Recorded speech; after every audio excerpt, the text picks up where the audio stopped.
L'an dernier, l'efficacité vaccinale a été de 43% aux États-Unis et 38% en Europe.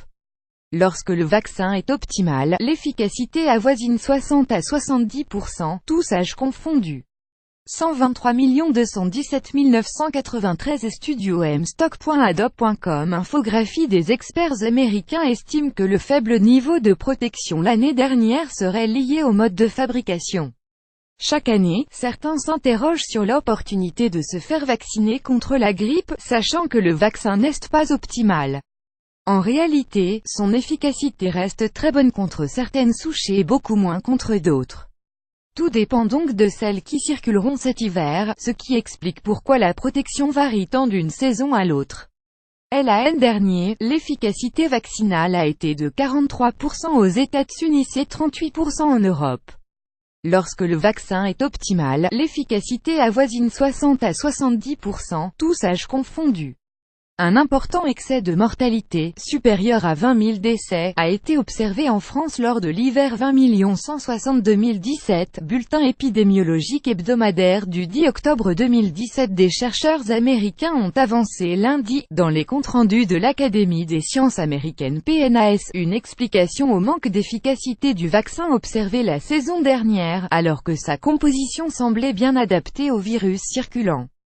Selon eux, c'est le processus de fabrication des vaccins, réalisé sur les œufs, qui serait en cause. La souche vaccinale ne serait pas fidèle à celle qui circule, avec des conséquences sensibles, comme on l'a vu l'hiver dernier. En France, un important excès de mortalité, supérieur à 20 000 décès, a été observé, lors de l'hiver 20 160 2017, peut-on lire dans le bulletin épidémiologique hebdomadaire B du 10 octobre. Les équipes de surveillance de la grippe, coordonnées par Santé publique France, y précisent que plus des 2/3 de ces décès ont été attribués à la grippe par un modèle statistique, lequel a estimé que plus de 90% des décès liés à la grippe ont concerné des sujets âgés de 75 ans et plus. Pour les auteurs du B, cette surmortalité est due à la particularité du virus H3N2 qui a circulé presque exclusivement cet hiver en Europe et qui est souvent responsable de complications chez les personnes fragiles. Chaque année, en effet, les scientifiques revoient la composition des souches de virus grippaux, qui composeront le vaccin suivant. Cela pour cibler celles qui risquent d'être responsables de l'épidémie saisonnière de grippe. Il existe en effet de nombreuses souches différentes de virus grippaux qui circulent dans le monde, et on les regroupe en 3 types A, B et C. Le virus C est rarement impliqué et ne figure donc pas dans les vaccins antigrippaux.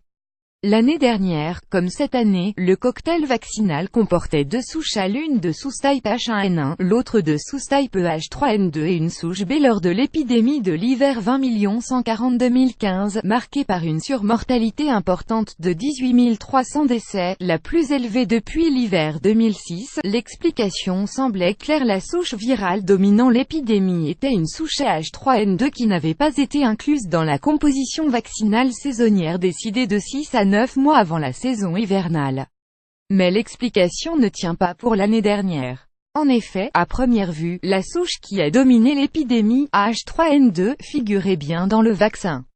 Alors pourquoi l'efficacité vaccinale n'a-t-elle été que de 40%? Le virus H3N2 qui a circulé était différent de celui qui figurait dans la composition vaccinale, explique Vincent Henouf, responsable adjoint du Centre national de référence CNR de la grippe à l'Institut Pasteur Paris. Un problème de rendement, une petite différence qui viendra donc de la préparation des vaccins sur des œufs et que les experts américains ne retrouvent pas lorsque l'on produit les vaccins à partir de cultures de cellules. Les mutations qui se produisent sur des cultures cellulaires ne sont pas forcément les mêmes que celles qui ont lieu sur des œufs, explique Vincent Henouf, mais la production de vaccins sur cellules n'est pas du tout adaptée à grande échelle. Il y a d'abord un problème de rendement. Sur cellules, il n'est que de 20% de celui obtenu sur des œufs, détaille le professeur Bruno Lina, virologue au CHU de Lyon et responsable du CNR des virus des infections respiratoires dont la grippe. L'autre problème, c'est le coût final, beaucoup plus élevé. On ne sait pas quel va être le virus dominant l'épidémie à venir. Vincent Henouf, responsable adjoint du Centre national de référence de la grippe à l'Institut Pasteur, reste donc à savoir si l'hypothèse des chercheurs américains est la bonne, anticipant anticipant une moins bonne efficacité du vaccin contre la souche H3N2 qui pourrait circuler cet hiver. Même si c'est le cas, il est impossible de savoir ce qui va se passer dans les semaines prochaines. On ne sait pas quel va être le virus dominant l'épidémie à venir, explique Vincent Hanouf, et de toute façon la vaccination est efficace contre les virus B, même prudence du professeur Lina, qui fait remarquer aussi que la saison dernière ceux qui avaient attrapé la grippe alors qu'ils étaient vaccinés étaient moins malades que ceux qui l'avaient sans avoir été vaccinés. Il ne faudrait pas jeter le bébé avec l'eau du bain, résume-t-il, même si le vaccin est perfectible. Globalement, les experts estiment que l'on réduit d'un tiers son risque de décédé de la grippe si l'on est vacciné. Pour en savoir plus, consultez nos fiches santé sur la grippe.